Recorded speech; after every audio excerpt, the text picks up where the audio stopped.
Eu estava sentado na poltrona de sempre, aquela velha de couro escuro que levei comigo quando vendi minha casa depois que minha esposa morreu. Era o único objeto que eu insistia em manter. Quando meu filho me convidou para morar com ele e a esposa, achei que fosse temporário, uma transição até eu decidir o que fazer da vida depois da aposentadoria. Mas os meses foram passando, e aos poucos, fui sendo encaixado naquele lugar como se fosse uma cadeira dobrável. Útil quando se precisa, incômoda quando se torna permanente. Eu percebia nos gestos pequenos, um prato que sumia da mesa, o controle remoto que mudava de canal sem perguntar, a porta do banheiro trancada mesmo quando não havia ninguém lá dentro, mas nunca disse nada. Meus ossos já estavam cansados demais para a briga, e minha voz já não encontrava mais quem quisesse escutá-la sem antes suspirar. Naquela manhã, acordei cedo como sempre. Fiz meu café antes de qualquer um, com o cuidado de não fazer barulho. Sentei à mesa, lendo o mesmo jornal amassado de dias atrás, tentando parecer invisível.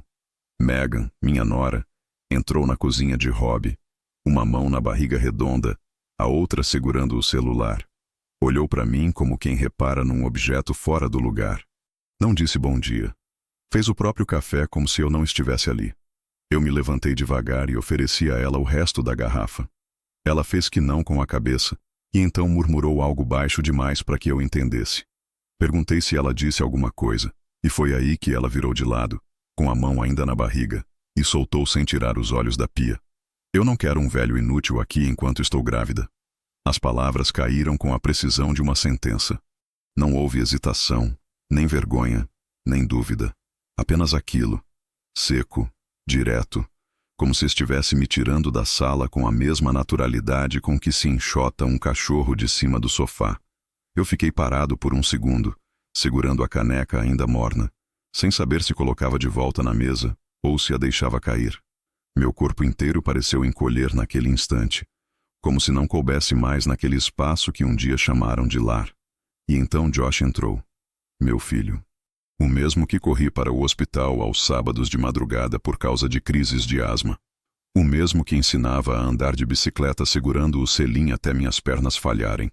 Ele entrou devagar, com o cabelo ainda molhado do banho, e trocou um olhar com Megan. Ela não disse nada. Não precisava. Ele sabia. E então, com aquela voz baixa de quem já ensaiou a fala antes, ele disse: Pai, só faça o favor de encontrar um novo lugar para morar. A gente precisa de espaço agora, entende?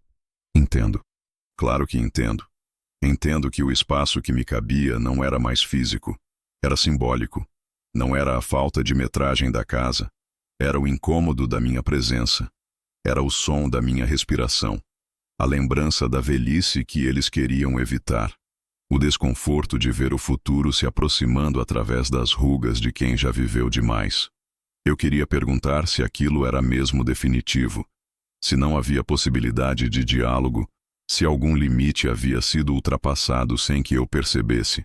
Mas a resposta estava nos olhos dele, nos olhos de quem olha para um fardo com pena, mas sem disposição de carregá-lo mais. Eu não chorei, eu não gritei, eu apenas assenti. Virei as costas, coloquei minha caneca na pia, lavei em silêncio e voltei para o quarto. Aquele quarto que cheirava a mofo e desinfetante, onde os lençóis eram os mesmos há semanas, e a janela mal fechava direito. Sentei na beira da cama e fiquei olhando para as malas vazias no canto. 2. Uma de tecido azul já desbotado, outra de couro rachado que ainda tinha a etiqueta da última viagem que fiz com minha esposa antes do câncer. Aquilo não era novo para mim. O sentimento de ser deixado de lado. O que era novo era o tom. A falta de cerimônia. Como se eu fosse um hóspede que ficou tempo demais. Ou pior, um erro de planejamento. Fiquei ali por horas, ouvindo o som abafado das conversas deles na sala, os passos que não vinham em minha direção, os armários se fechando, o telefone tocando. Nenhuma voz me chamou, nenhuma batida na porta. Quando a noite caiu, peguei uma folha de caderno e anotei algumas possibilidades de pousadas, repúblicas e apartamentos baratos. Mas era só um pretexto, porque no fundo eu já sabia exatamente para onde iria e o que faria em seguida. Eles acharam que estavam me empurrando para fora. Mal sabiam que estavam me entregando as chaves para o próximo capítulo. Um capítulo que começaria no exato momento em que aquela porta se fechasse atrás de mim. Naquela noite, depois que me pediram para sair, fiquei no quarto. Se é que eu podia chamar aquilo de quarto. O chão era de porcelanato frio, o tipo que não convida ninguém a andar descalço. A cama era uma box de solteiro, com o colchão afundado no meio e um travesseiro que cheirava a sabão em pó barato misturado com guardado. As paredes tinham marcas de móveis antigos que já não estavam mais ali, e na janela não havia cortina. Apenas uma persiana torta que deixava a luz do poste invadir o escuro da madrugada. Eu me sentia como se estivesse acampado num cômodo que nunca foi pensado para acolher ninguém. Um espaço de sobra, de transição, de tolerância limitada. Na primeira semana em que me mudei para a casa do Josh, ele disse que aquele era o melhor cômodo para mim, porque ficava longe do quarto do casal. Mais privacidade para o senhor, ele explicou. Mas com o tempo ficou claro que o verdadeiro motivo era o isolamento. Era o quarto mais afastado, o único no piso inferior, ao lado da lavanderia.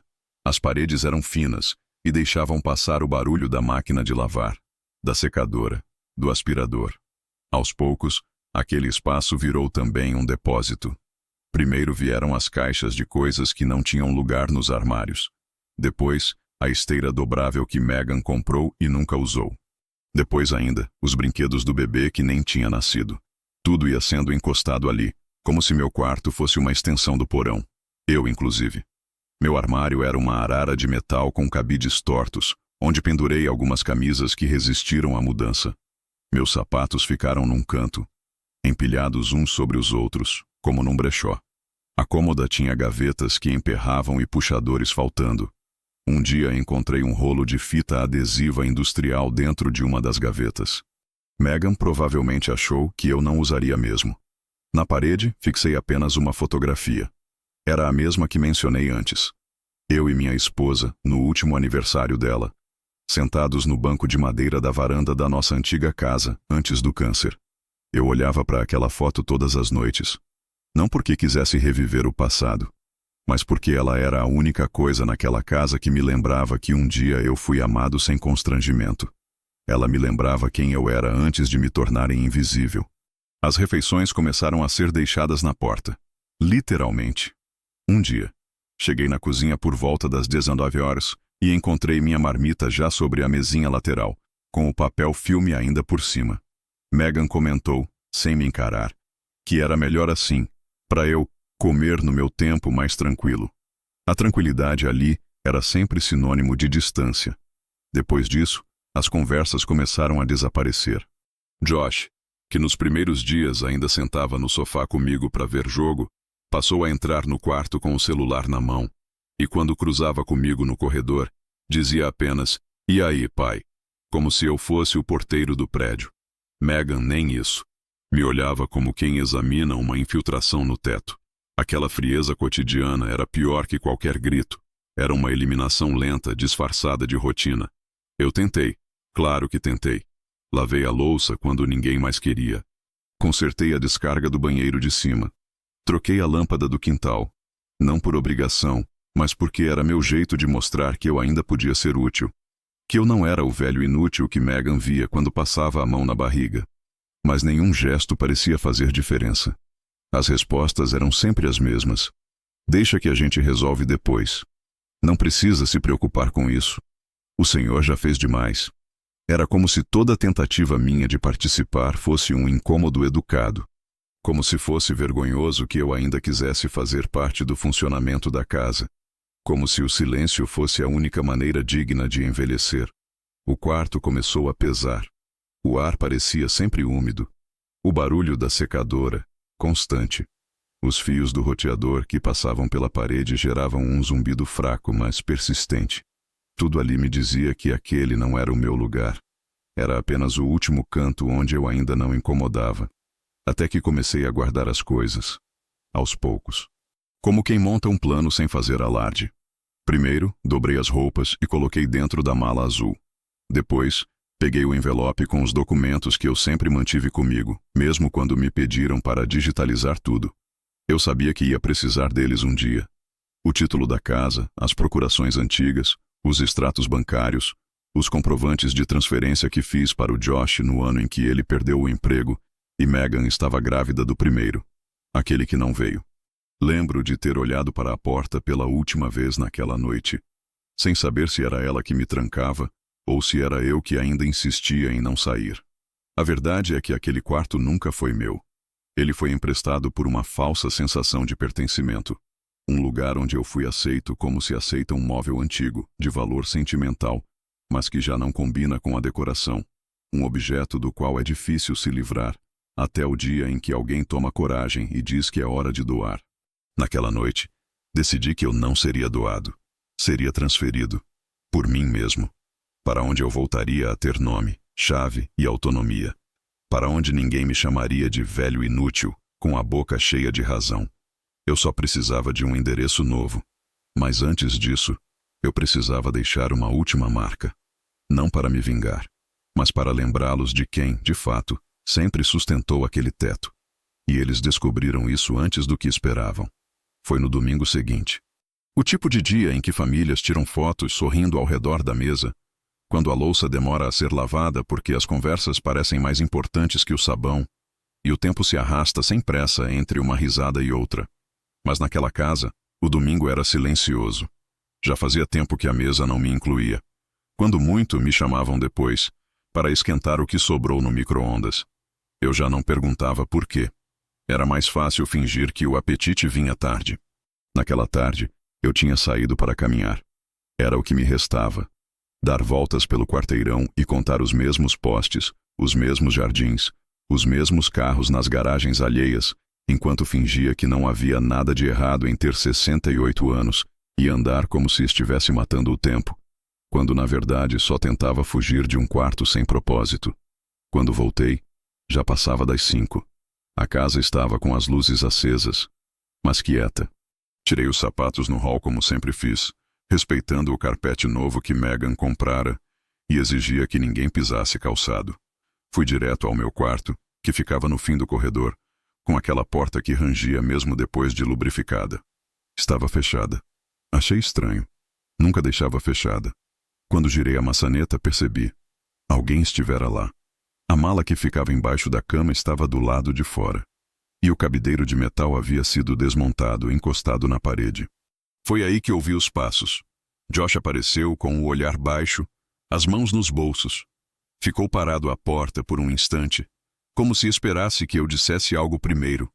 Mas eu não disse. E então ele falou: "Pai, a gente conversou aqui, eu e a Megan. E acho que chegou o momento da gente seguir com a casa do nosso jeito, entende?" Era uma pergunta sem interrogação. Uma sentença mascarada de cuidado. Um aviso disfarçado de proposta. Ele olhava para tudo, menos para mim. Fixava os olhos na parede, na quina da cômoda, no chão. Era como se dissesse: "Não quero que você sofra, mas vou causar dor mesmo assim. Não é que a gente não te queira aqui." Ele continuou, como se isso fizesse alguma diferença. "É que, com o bebê chegando, a gente precisa de espaço. De rotina. A Megan anda muito sensível. A Megan anda muito sensível. E eu andava o quê? Invisível. Se você puder procurar alguma coisa, algum lugar, eu posso ajudar com isso, tá? Uns dias num hotel." Até achar. Aquilo me atravessou mais do que a frase da Megan. Porque ela, ao menos, foi direta. Cruel, mas clara. Já ele, meu filho, fazia parecer que estava me fazendo um favor. Que o ato de me expulsar era uma forma de carinho. O que mais me doeu foi ele achar que eu não perceberia o que aquilo era. Um despejo. Mas travestido de cuidado, para aliviar a culpa que viria depois. Eu fiquei olhando para ele por alguns segundos. Lembrei de quando o ensinei a nadar. Ele dizia que tinha medo de afundar, e eu sempre dizia: "Confia, eu tô aqui." Era só isso que eu queria naquele momento. Que ele dissesse que ainda estava ali, mas ele não estava, não mais. Agradeci com um aceno, não por cortesia, mas por fim. Entendi o recado. A conversa estava encerrada antes mesmo de começar. Não houve briga. Não houve lágrimas. Porque nem isso eles queriam. Eles não queriam emoção. Queriam que eu saísse sem barulho, como quem desliga um rádio que ficou ligado por engano. Voltei ao quarto. Recolhi minhas coisas. Mas algo dentro de mim já havia se movido.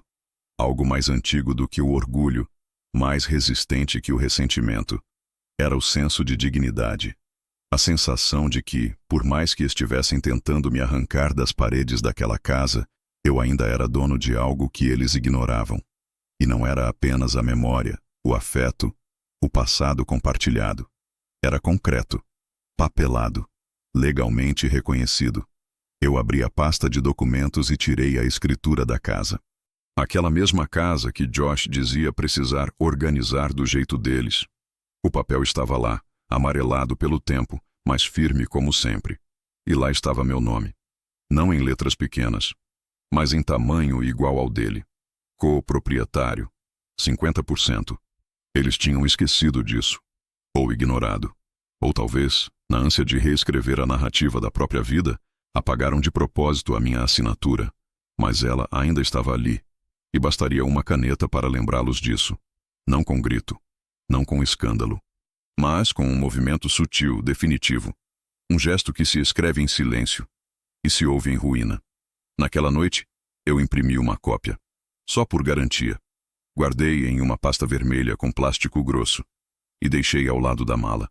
Na manhã seguinte eu sairia, como eles pediram, mas não para fugir, para preparar o que viria depois. Naquela manhã, o céu parecia carregado demais para o calor que fazia. As nuvens pesadas estacionadas no alto, sem coragem de chover, pareciam combinar com o que eu sentia por dentro. A casa ainda dormia quando me levantei. Eram 5:30. O chão gelado me acordou de verdade.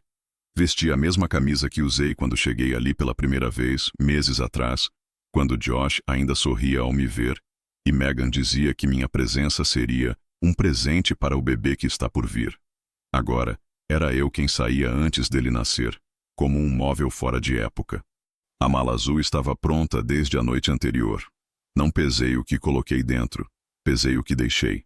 As fotos de família que ninguém mais olhava, os talheres que comprei quando os antigos estavam manchados, o abajur doado por mim que Megan disse que era brega demais, e trocou por um de loja cara. Deixei tudo. O que era físico demais para caber em mim ficou. Levei apenas o essencial. A pasta vermelha com os documentos. A foto de minha esposa, dobrada em tecido como se fosse uma relíquia de guerra. Um par de sapatos confortáveis. E o silêncio. O silêncio que eu vinha colecionando há meses. Desde o primeiro, não precisa, pai. Até o último, encontra outro lugar para morar. Silêncios pesam, mas também protegem. Antes de sair, parei na cozinha. O mesmo lugar onde Megan soltou a frase que me desalojou da própria história. Eu não quero um velho inútil aqui. Me recostei por um segundo na pia e olhei em volta. O café ainda não estava feito. O pão de forma aberto em cima da bancada. O armário de cima torto, que Josh prometeu consertar e nunca consertou. E lá, em cima da geladeira, um desenho feito por mim. Era uma pequena aquarela que pintei num fim de tarde, meses atrás, e que Megan um dia colocou ali, dizendo que achava bonitinho. Eu estendi a mão para pegar. Depois recuei. Aquilo também não me pertencia mais. Nenhuma parede daquela casa era minha. Nenhuma maçaneta. Nenhuma toalha de rosto. Eu era só um som que se apaga quando a televisão aumenta. E aquele gesto, o de ir embora sem levar nem o que me pertencia, era o meu modo de dizer: fiquem com tudo, porque o que eu vou levar, vocês não podem tocar. Escrevi um bilhete simples. Obrigado pela hospedagem. Desejo saúde ao bebê. Dobrei e deixei em cima da mesa. Sem assinatura. Eles saberiam. Não era um adeus.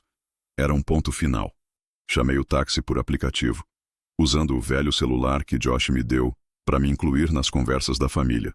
Conversas que, claro, nunca vieram. Coloquei o endereço de um hotel simples, daqueles de azulejo branco e recepção com cheiro de cigarro antigo. Não porque eu fosse ficar ali, mas porque precisava de um lugar temporário. Um entretempo. Um espaço para respirar longe da ausência disfarçada de convivência. O carro chegou pontualmente às 6h17. O motorista, um rapaz novo, simpático demais para quem dirigia tão cedo, colocou minha mala no porta-malas e perguntou se eu ia viajar. Eu disse que sim. Ele não perguntou o destino. Agradeci por isso. No trajeto, reparei nas ruas molhadas pela irrigação automática dos jardins. A cidade ainda não tinha acordado, mas algumas casas já acendiam suas luzes de cozinha. Tive vontade de imaginar quem morava ali. Se também havia alguém sendo empurrado aos poucos para fora da mesa, como eu. Se havia mais gente descobrindo que, às vezes, você só percebe que está em um lugar errado quando alguém tem coragem de te dizer que você incomoda. No hotel, o quarto era pequeno, mas limpo. A cama parecia nova. Havia um pequeno balcão, um frigobar e uma TV que eu não liguei. Coloquei a mala no chão, respirei fundo, tirei os sapatos e sentei à beira da cama. Pela primeira vez em muito tempo, não ouvi passos no andar de cima. Não ouvi Megan sussurrando no corredor. Não ouvi Josh suspirando ao me ver no sofá.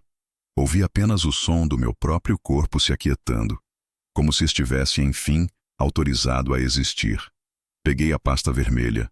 Abri com cuidado. A escritura da casa estava lá, intacta. E ali, meu nome, em letras que eles preferiram esquecer. Fechei os olhos e imaginei a cena. O momento exato em que a ficha cairia. Quando eles notassem que a casa não era só deles. Que o direito de me expulsar não estava em suas mãos. Que a gentileza que esperavam de mim, sair sem resistência, era justamente o que abriria a porta para a reviravolta. Eu não planejava vingança. Nunca fui esse tipo de homem. Mas sempre fui um homem de princípios. E o princípio que me restava era esse. Se eles podiam me empurrar para fora, eu também podia decidir a quem aquele teto pertenceria. Já era hora de passar adiante aquilo que eles não sabiam valorizar. E já havia alguém esperando por isso. Fechei a pasta. Encostei a cabeça na parede. E sorri. Pela primeira vez em meses. A pasta vermelha sempre esteve comigo. Mesmo quando me mudei para a casa do Josh. Mesmo quando pedi o táxi naquela manhã silenciosa. Mesmo agora, sobre a mesa de fórmica do quarto de hotel com cheiro de produto de limpeza. Nunca deixei que ninguém tocasse nela. Quando alguém perguntava, eu dizia que era coisa de aposentadoria, papelada antiga. Mas ali dentro havia algo mais valioso que qualquer benefício. Havia o lembrete de que eu ainda tinha nome. E que meu nome ainda tinha peso. A escritura da casa era um dos documentos. Mas não era o único. Havia também um contrato de doação com usufruto vitalício que, na época, eu e minha esposa fizemos para o Josh, com a melhor das intenções. Quando ele se casou com Megan, veio até nós cheio de sonhos, dizendo que precisava de ajuda para comprar o imóvel. Nós aceitamos dividir o valor da entrada e, para facilitar o financiamento, colocamos o nome dele como proprietário junto ao meu, com a condição de que eu manteria meus 50% como garantidor. É só papel, pai. A casa é sua também. Ele dizia. É só burocracia. E era mesmo, até o dia em que deixou de ser. Com o tempo, aquele contrato virou um lembrete incômodo. Um pedaço de papel que eu guardava não por rancor, mas por precaução. E agora, ali no hotel, ele brilhava sob a luz amarelada do abajur, mais afiado do que qualquer resposta que eu poderia ter dado à humilhação que sofri. Eles nunca leram o documento. Nem quando foi assinado, nem depois, nem quando Megan começou a tratar a casa como um templo pessoal onde eu era uma mancha na parede. Eles achavam que, pelo simples fato de eu ter aceitado viver ali em silêncio, eu tinha também aceitado esquecer o que era meu. Achavam que velhice era sinônimo de entrega, que com a idade vinha também a submissão. Mas eu nunca fui homem de baixar a cabeça quando as coisas apertavam. E aquilo que eles chamaram de gentileza ao me pedir para procurar outro lugar, não era gentileza, era descarte. Abri o laptop velho que carrego desde os tempos do banco. Liguei. A tela demorou para acender. Mas acendeu.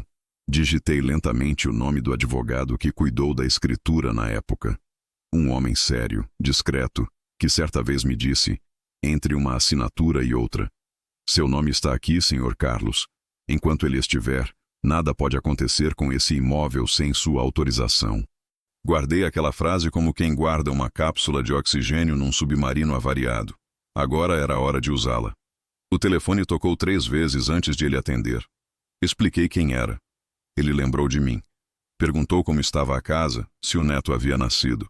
Respondi que o neto ainda era projeto, mas que eu já havia sido abortado da história. Ele entendeu sem que eu precisasse explicar demais.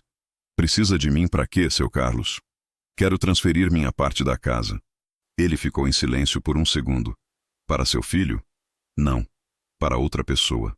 Tem certeza disso? Absoluta. Mas não quero que eles saibam. Não ainda. Quero que seja feito discretamente. Que a notícia venha quando o novo nome já estiver no papel. Consigo fazer, desde que o senhor assine presencialmente. Eu envio os termos por e-mail e o senhor traz aqui para a gente concluir. Vai precisar de um comprador formal, com documentação. Pode providenciar isso? Já tenho alguém em mente. Tudo certo, então. Me mande seus dados atualizados. A gente começa hoje mesmo. Desliguei. O coração batia mais rápido. Não por raiva, não por medo, mas por uma estranha sensação de retomada. Como se aos 68 anos eu estivesse reencontrando as rédeas que larguei sem perceber. O alguém que eu tinha em mente era um velho amigo dos tempos de repartição, o Mário. Nunca fomos íntimos, mas dividimos muitos cafés e confidências sobre filhos que nos decepcionavam, sem saber que estavam decepcionando.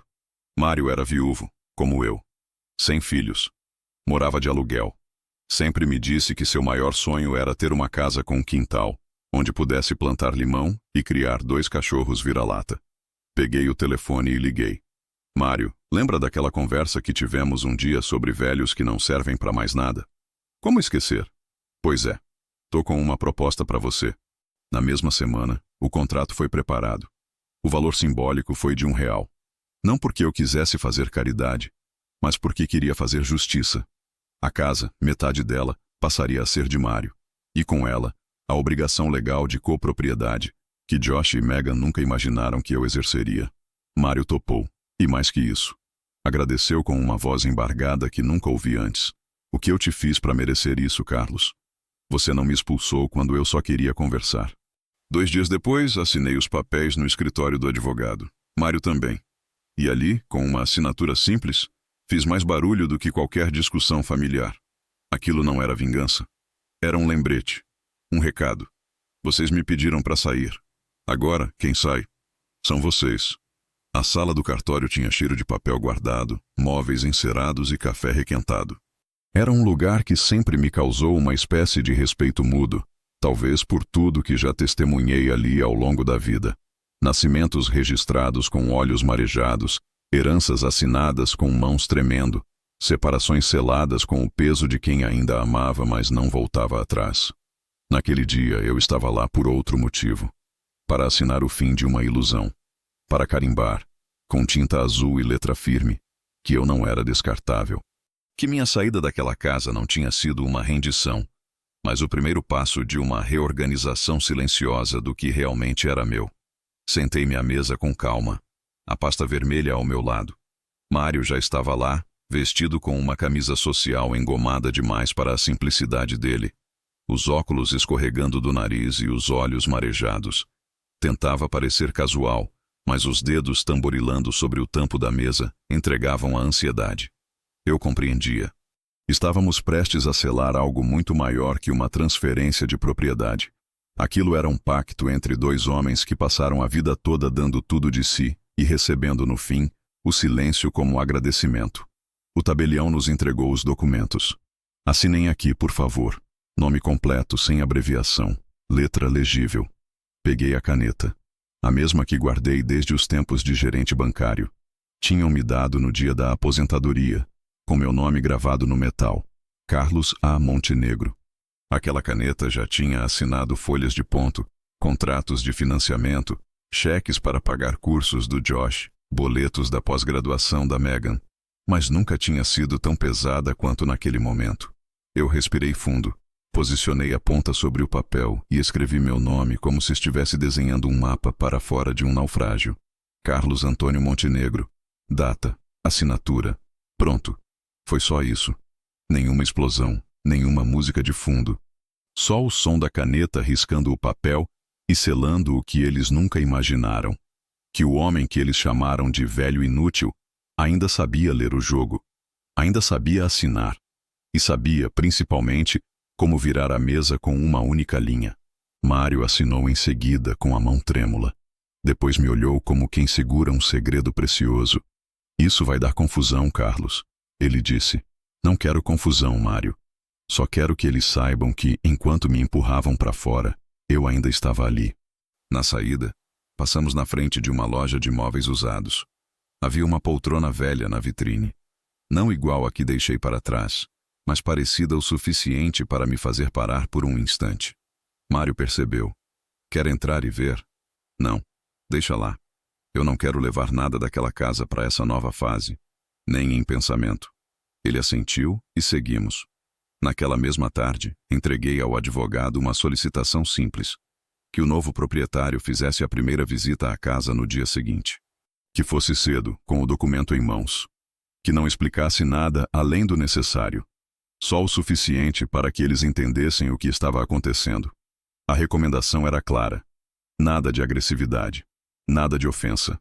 Apenas uma informação protocolar. De coproprietário para coproprietário. Ao deixar o escritório, caminhei até a pracinha próxima, sentei num banco e fiquei ali, observando crianças brincando no parquinho e senhoras alimentando pombos.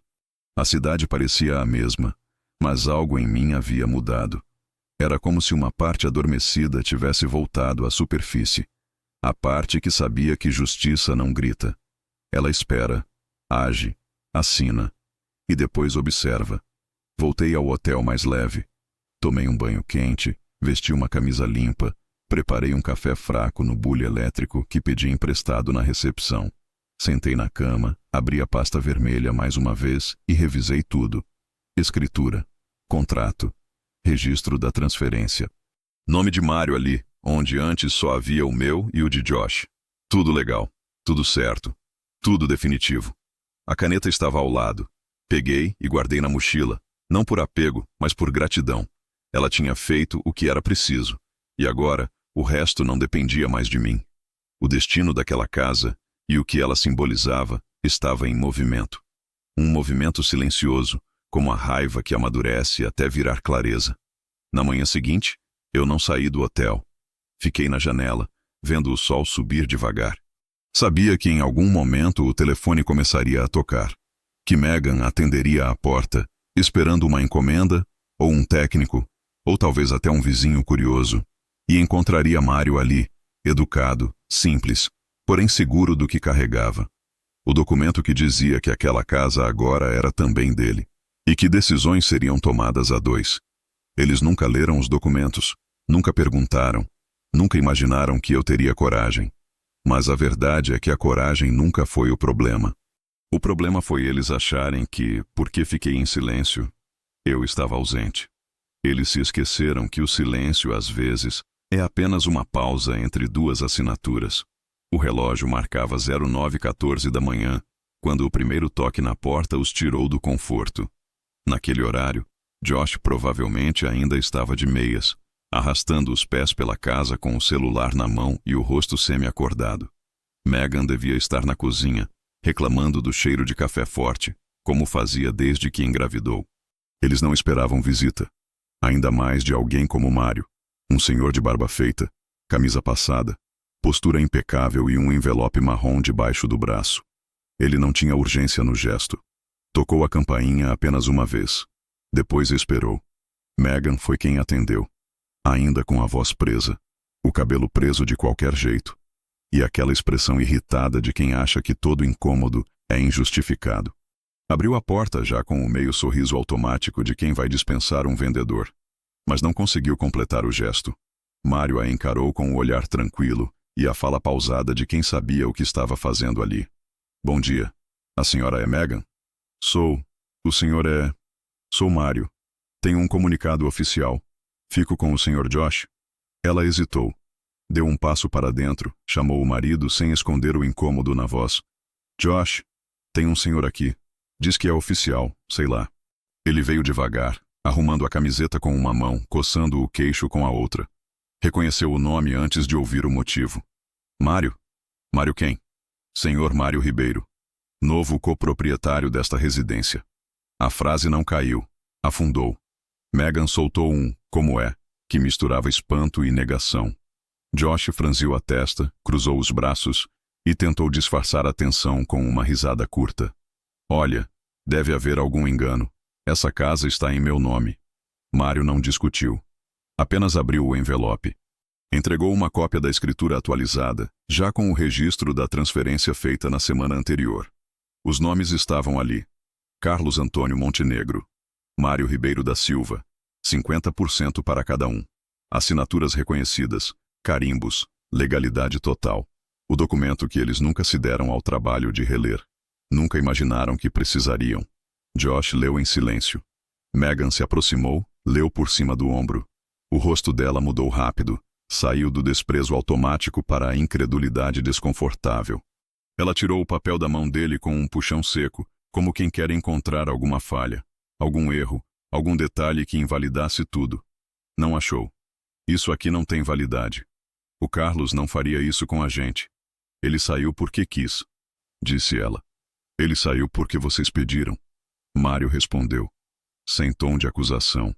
Apenas constatação. Josh pigarreou como se tentando limpar a garganta de uma verdade atravessada. Tá. O que exatamente isso significa? Significa que qualquer decisão sobre o uso, aluguel, reforma, venda ou permanência nesta residência agora precisa do meu aval, como coproprietário. E já que o Sr. Carlos cedeu sua parte a mim, estarei por aqui com alguma frequência.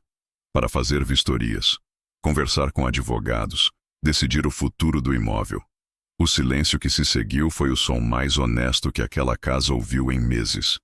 Josh tentou recuperar o controle da situação. Abriu um sorriso constrangido, gesticulou de forma amigável. Olha, seu Mário, vamos resolver isso entre nós. Deve ter algum mal-entendido aqui. A gente pode comprar a parte dele de volta. Resolver isso em família. Não há mal-entendido, e a parte dele já não está mais à venda. Mário então entregou um cartão de visita simples, com seu nome e número. Qualquer coisa, entre em contato com meu advogado. A partir de hoje, sou coproprietário por escritura registrada. Nada muda na rotina de vocês, por enquanto, mas achei justo informar pessoalmente. Bom dia. E saiu. Deixou o papel. Deixou o silêncio. Deixou a primeira rachadura real na estrutura confortável daquela casa. No início da tarde, meu telefone começou a vibrar. Primeiro uma vez. Depois outra. Depois outra. Mensagens de Josh. Pai, podemos conversar? Apareceu um cara aqui dizendo que é dono da casa. É verdade isso? Você fez isso com a gente? Pai? Não respondi. Não naquele dia. Nem no seguinte. Deixei que o eco do gesto fizesse o trabalho. Que a presença de Mário nos cômodos, mesmo ausente, os lembrasse de que eu também ainda estava ali. E que, ao contrário do que disseram, eu não era um velho inútil. Eu era metade daquela casa. Sempre fui. E agora, com a assinatura que fiz com a minha caneta, essa metade havia se tornado espelho. O reflexo que eles evitavam agora estava na sala, no corredor, no quarto de hóspedes. A diferença é que agora ele podia abrir a porta.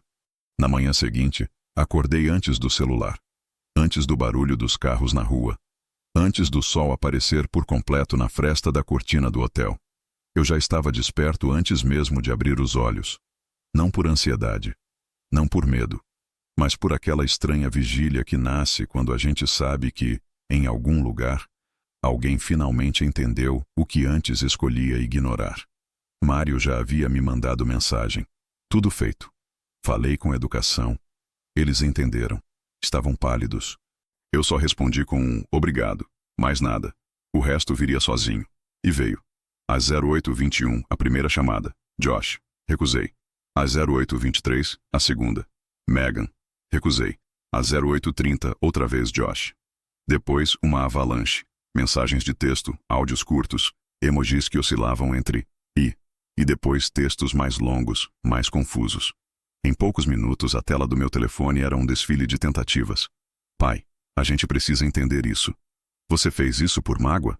Não é justo. Não é tarde demais. Vamos resolver isso juntos. Atende, por favor. Mas eu não atendi, porque a urgência deles agora não me pertencia. Porque os mesmos que fizeram de mim um ruído indesejado agora queriam que eu falasse, que eu explicasse, que eu dissesse onde estavam os limites. Mas já era tarde. Eles queriam diálogo quando só restava consequência. Queriam ouvir a minha voz no momento em que eu já havia encontrado paz no silêncio. O telefone vibrou tanto naquele dia que precisei desligar. Coloquei em modo avião, encostei na mesinha de cabeceira e saí para caminhar. Andei sem rumo, pelas ruas do centro, passando por cafés que cheiravam a pão fresco, por vitrines que refletiam minha imagem como se quisessem me lembrar. Você ainda está aqui. E está inteiro. Não fui até a casa, não fui até o bairro. Eu sabia que eles estavam lá, nervosos, discutindo entre si, tentando decifrar como algo que parecia tão garantido, a posse absoluta da casa, podia ter escapado pelas mãos. Como se metade do que julgavam intocável estivesse, de repente, sob o controle de alguém que eles nunca viram antes, mas que agora tinha mais voz do que todos naquela casa juntos. Voltei ao hotel por volta das 11 horas. O telefone continuava em silêncio forçado.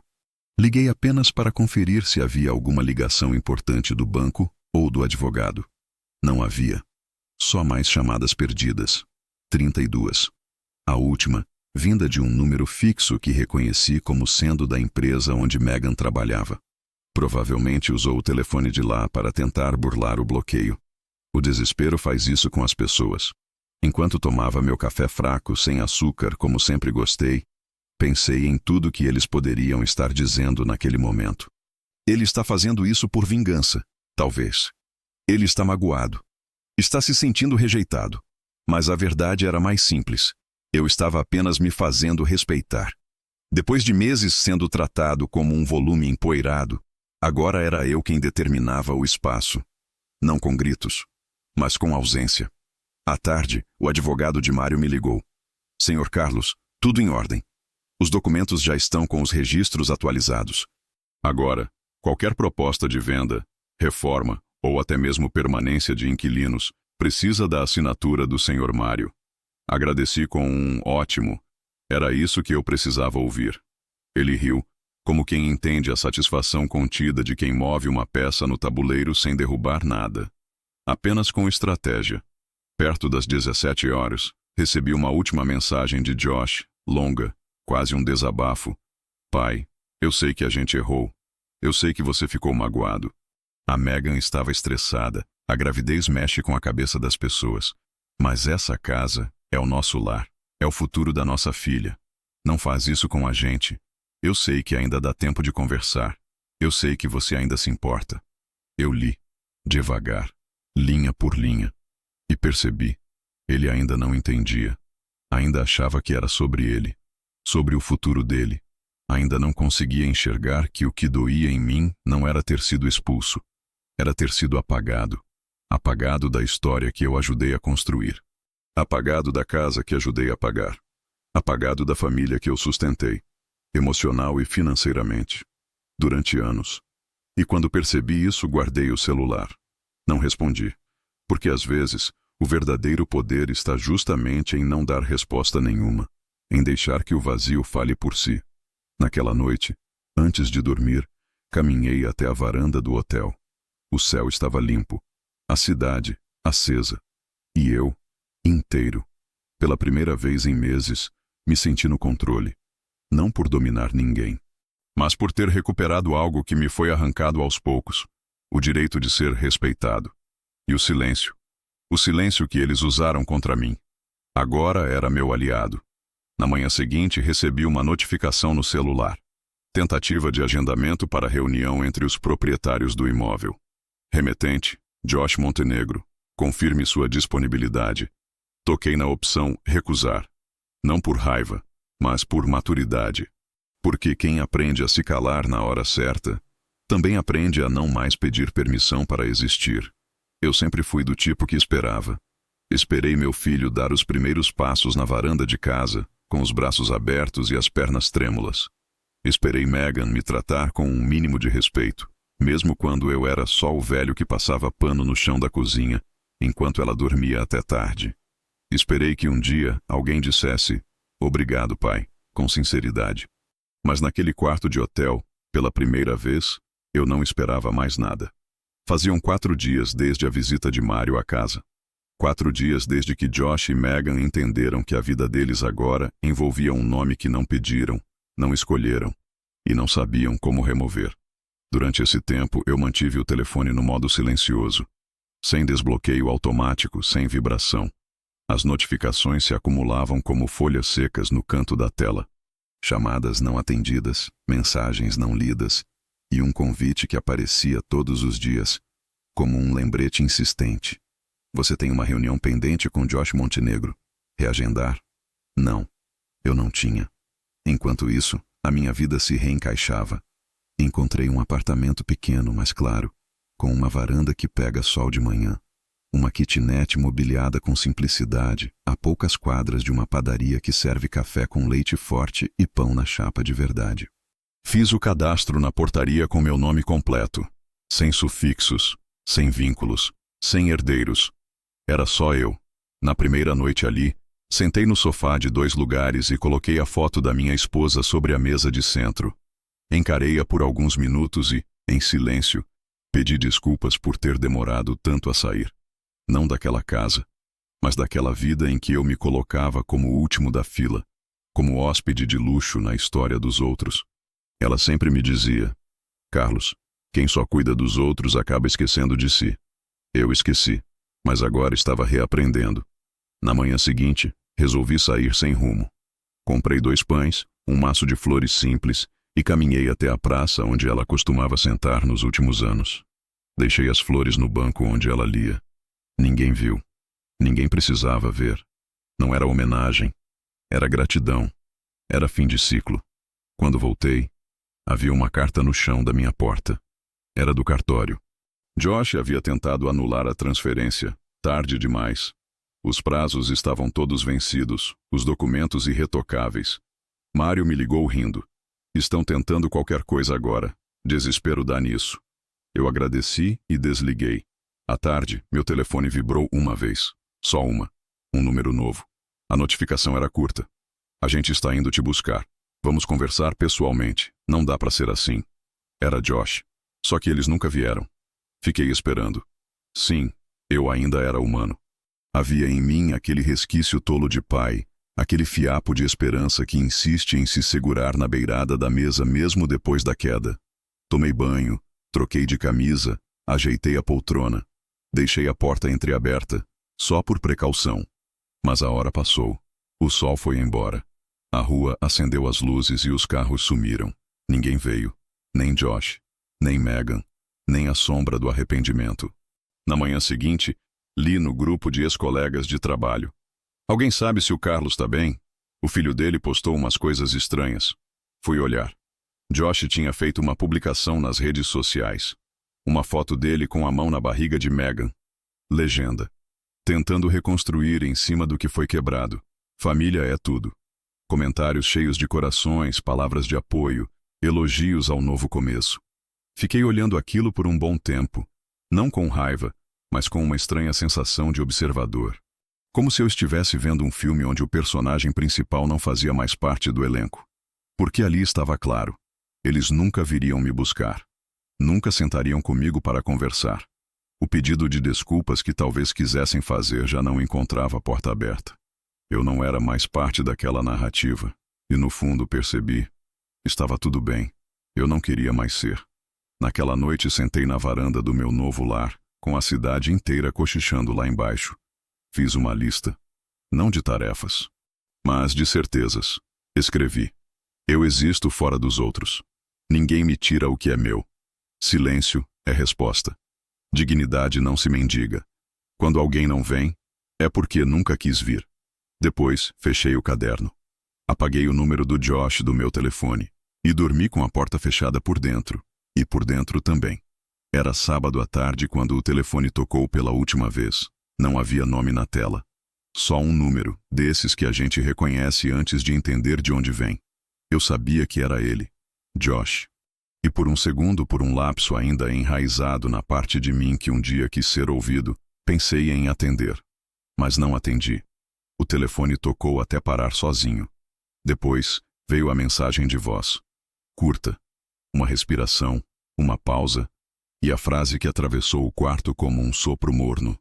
Pai, se ainda existir um pouco de amor aí, por favor, me liga. Só isso. Sem acusações, sem justificativas, sem promessas.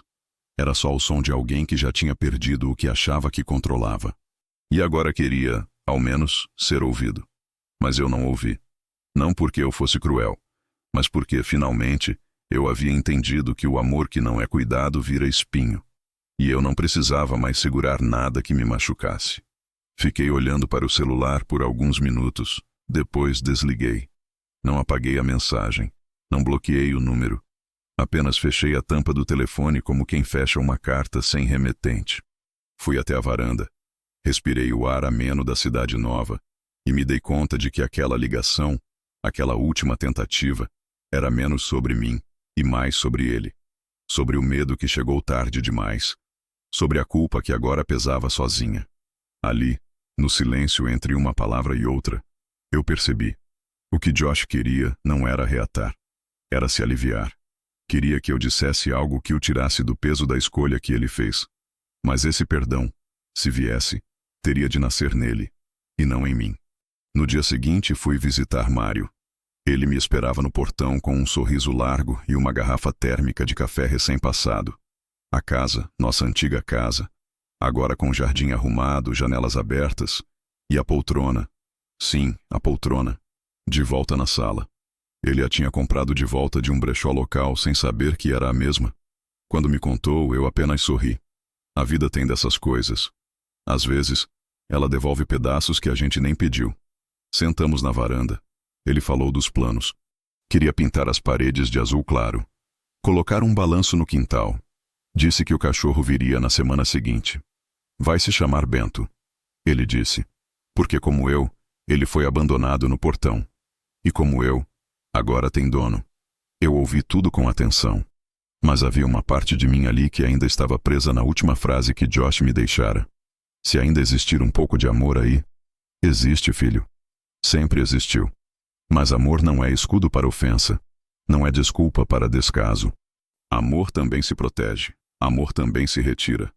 E às vezes o maior gesto de amor que alguém pode dar é o silêncio. Na volta para casa comprei um caderno novo. Dei a ele um título na primeira página. O que eu levo comigo. E escrevi. Levo o que ficou depois que tudo caiu. Levo a dignidade de quem não gritou, mas assinou. Levo o tempo que me sobrou para viver como quero. E levo principalmente o silêncio como resposta. Porque quando a dor já disse tudo, o silêncio é o único que não mente. Dobrei a página. Guardei o caderno na gaveta ao lado da cama. Naquela noite, antes de dormir, abri o celular mais uma vez. A mensagem de Josh ainda estava lá. O mesmo tom trêmulo.